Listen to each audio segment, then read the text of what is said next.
I would like to say, if this goes on, and perhaps if the connection breaks down, you can all raise your hands once again if you can't hear me, because I can only see you, I can't hear you at the moment. So I would just firstly like to say congratulations to Tom Finger and a very important talk that he gave. Of course, well made and politic, but I think there are nuggets in there that are quite important to understand. I was involved in 2007 and 2008 at looking at what was happening to Iran. Now, from that process, I'm fully aware of some of the pressures that were on Tom. A lot of people did a lot of good work. Perhaps the most important was Tom Finger's in trying to correct the movement towards war with Iran based on lies. And it is incredible to think back at those times that it was only in 2003 where the worst modern deception of the Western world occurred, where we went to a war in Iraq based on lies in 2003, and over 100,000 people were killed and millions of Iraqi refugees displaced as a result. Just 3 years later, the drums for war with Iran were being whipped up, not just in the United States, but also in this country. And it's thanks to journalists like Cy Hirsch and professional, truthful insiders like Tom, and our sources and the sources for journalists that war hasn't happened yet. For example, in the beginning of 2008, we published Iraq's classified rules of engagement for the US Army. In those rules, there was a section that was apparently designed, or at least permitted, for a border skirmish to start up, permitted US troops to go into Iran under a variety of circumstances. And at the time, there were disputes in the Gulf with ships approaching one another, a very heated moment, and the US mainstream media and the White House ramping up any little small incident. One of our sources provided us with those classified rules of engagement. We published them in a deal that we set up with the New York Times to get greater impact for it. And as a result, the Iranian government held a press conference and said, don't you dare come over into our territory like that. We then got hold of the next edition of these classified rules of engagement, and that part had been removed from it. The procedures had been tightened up. If we look back in the history of war, something between 20 and 50% of all wars have started as a result of these border skirmishes. That source has never been revealed. I assume that he or she is happy to have contributed to history and to human rights in that way, and he goes about his business. As opposed to what is sometimes put about, WikiLeaks is not an organization that hates intelligence agencies. Far from it. At its very base, the idea of intelligence is an optimistic one. It's that one can understand the world, one can apply intelligence to understand. The problem is the corruption of those agencies, and that corruption comes about because of secrecy. So when Tom spoke about, in somewhat glowing terms, the improved process that he put down, and I believe him that that is a significant improvement from what was there before, it all rests upon one thing. It rests upon the abilities of people in those agencies to get out information to the public when those processes are not followed. We might have depoliticized analysts working in intelligence agencies who are, to all intents and purposes, mere robots. Perfect machines with perfect accuracy. They are tasked they engage in the tasks, they analyse, they pass up the information higher up the food chain.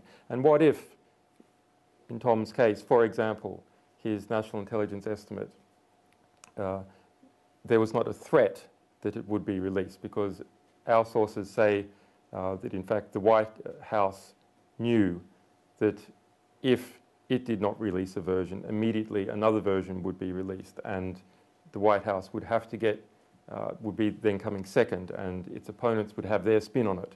So the White House wanted to get their spin on it first. It's only through this pressure of producing analytical product to the public that these sorts of agencies are kept honest and don't become simply robots that are in effect, perhaps it's drawing the bow too far, but some kind of Hitler's willing executioners, mere people who act as robots, who are told to carry out a task and do it. That is not enough. It is not enough to agree to carry out a task for superiors. That is the Nuremberg defense. We must all look to ourselves and understand whether what we are doing is right and just, not just according to the views of our superiors, but according to the long view of history, according to human rights and to our feelings of compassion, if we have any.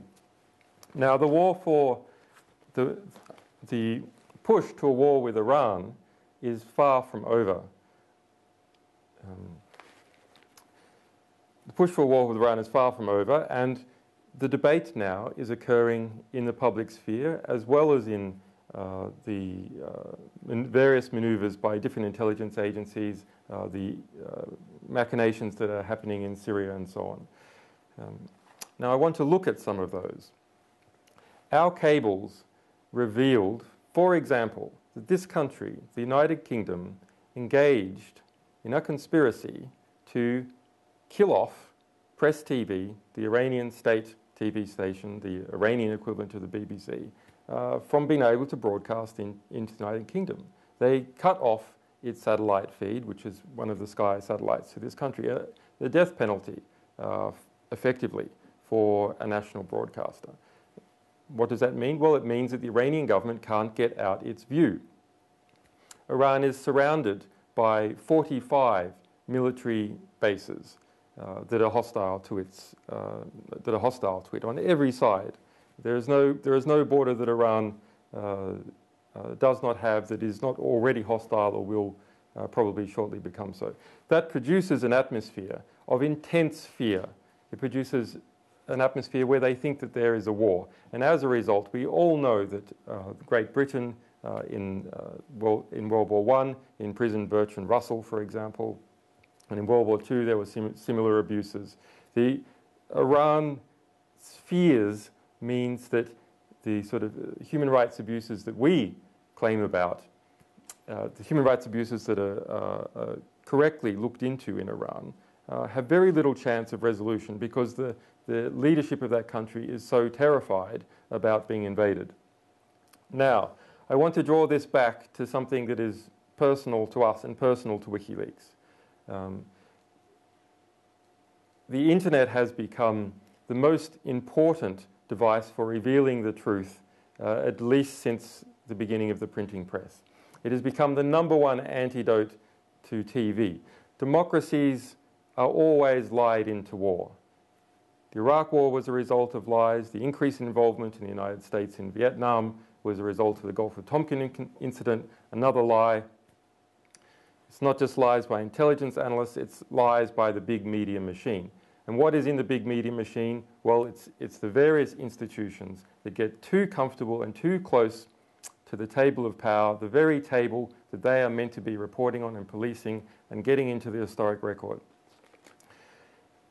When Tom spoke about process and removing political bias from analysts, there is also cultural bias. What is the cultural wind and is culturally accepted? That also flows into analysts. Now, producing cultural bias is something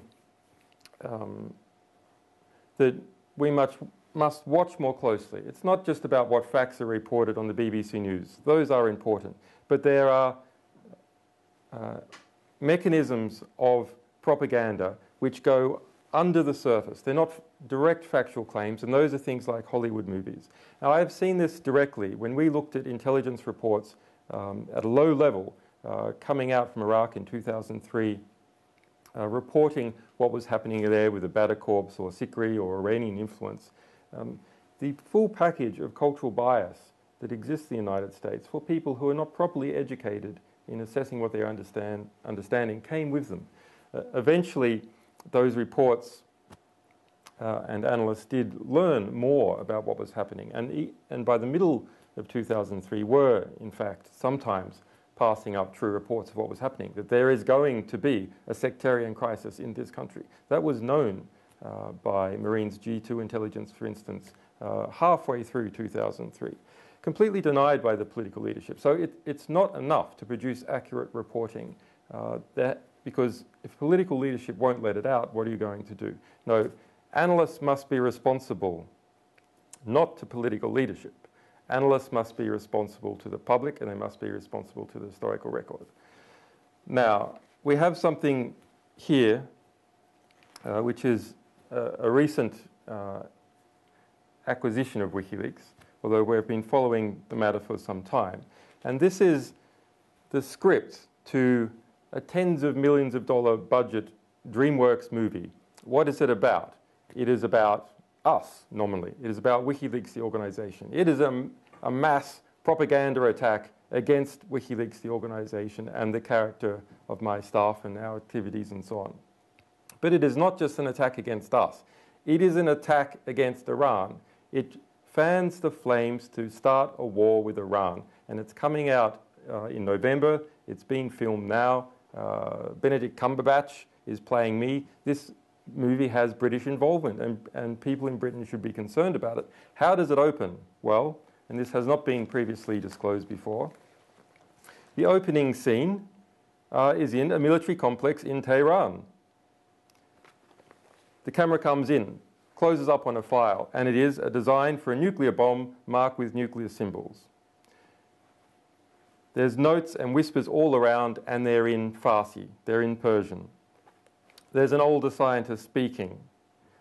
A high-speed camera will measure the explosive charge we've designed to trigger the chain reaction. It is then revealed by the camera 4 scientists in white coats walking in a windowless corridor. The youngest, Simsana, remember that name, Simsana, writes on the file, "The dimensions of the payload are consistent with a Shabab missile." Okay, that's the opening scene. Iran is working on an atomic weapon. The opening scene of a film about WikiLeaks. How does this have anything to do with us? Well, we'll come to it. The next scene concerning Iran is in Cairo, where that Iranian nuclear scientist is meeting a US CIA agent, Kate. Close up again on the handwritten diagram of a nuclear bomb, the same diagram as we saw in the opening. And Saman says, "I copied it from memory." I copied it from memory. They're testing the explosive in the next 6 months. Now remember what Tom's National Intelligence Estimate found. Iran did not have a nuclear program. All 16 US intelligence agencies feeding into that report said that was the case with high confidence, and has been reconfirmed every year since that point. The senior diplomat, who's also at the table with the CIA agent, says, "Shit, we thought they were at least 3 years away from a bomb." Another lie. Tom's report does not say that they're 3 years away from a nuclear bomb. So it's a lie upon a lie, a great big budget thing that's going to be pushed out in November. The Iranian nuclear scientist then says, if it works, they won't hesitate to sell the technology. And even if one of these things, if it works, they won't hesitate to sell the technology. And even if one of these things gets into the wrong hands, they'll sell it anyway. So that's the reality of where we're at. Not merely a war of intelligence agencies, but a war of corrupt media, corrupt culture. That war, we have got to understand. People who have appeared on this panel have been involved, sometimes with great sacrifice, at revealing the truth about important parts of the world, how the world is unfolding, how the world is shaping, the nature of institutions. They have revealed it heroically, in many cases, to the historical record, to our civilization as a whole, to you. You have to understand that where there's great powers at work, I don't mean shadow conspiracies, I mean enormous cultural powers, enormous industrial powers, the vast network of corporations that interact with government agencies around the world, selling them products, shipping their logistics from one place to another.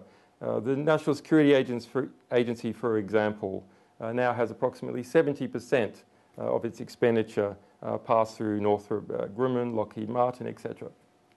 This produces a lobby that pushes in particular directions. How is it that such a lie got into a script about WikiLeaks? How is it that in the light of that national intelligence estimate, that anyone could think that it was tolerable, acceptable to foist that lie upon the public, that it would make it all the way through the Hollywood system, that distributors would pick it up?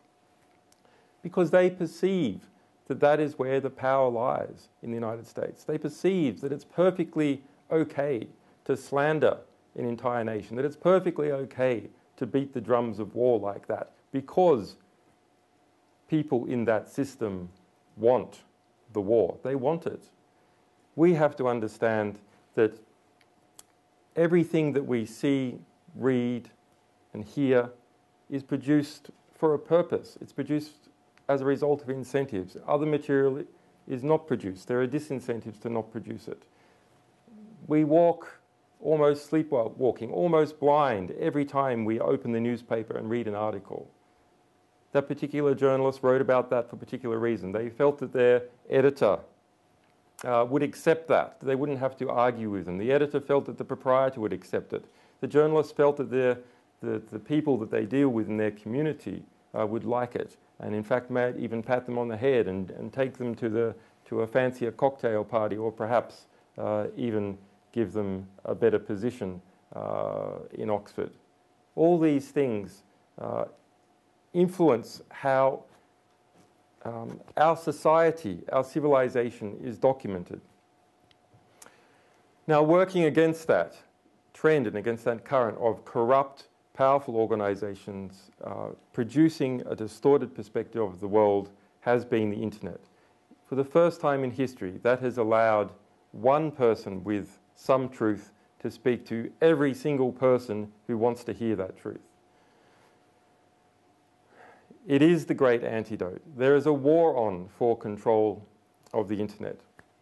That war takes place on the one hand by producing incredible propaganda and hyping up threats about how the internet is dangerous. On the other hand, it involves introducing mass surveillance systems to surveil all of the internet. Different countries see the effects being brought by the internet and the political liberations being brought by the internet. And powerful groups in those countries feel fearful and they feel destabilized. And as a result, they want to find some way to control it and to know it. The knowing part of it comes from surveilling every trans-border communication that occurs between Great Britain and the United States, between almost every country in Latin America and the rest of the world, because their communications have to pass through the United States to reach Europe, pass the United States to reach Asia, and sometimes even pass through the United States when one Latin American country talks to another, simply because the communications infrastructure has been passed that way. This is collectively the greatest transfer of wealth that has ever happened, the greatest theft of information that has ever happened from every single one of us who uses the internet into the bowels of secret agencies. Now, if those secret agencies were working on our behalf, perhaps we could accept it. If, as soon as possible, that material would enter into the historical record, would enter into the record of our civilization, where we could all individually make decisions using that information to produce a better, more harmonious world, then perhaps it would be tolerable. But it is not tolerable in its current form. And so it is up to decent people, good people, still working inside of government, inside of private contractors that are engaged in these sorts of behaviours, to get it out to the public, to get it into the historical record, either by doing it anonymously, which is of course what we favour. Stay in there 30 years, work with us for 30 years getting out this sort of information, or by going public and standing up and fighting to describe the truth of what they've seen. Thank you.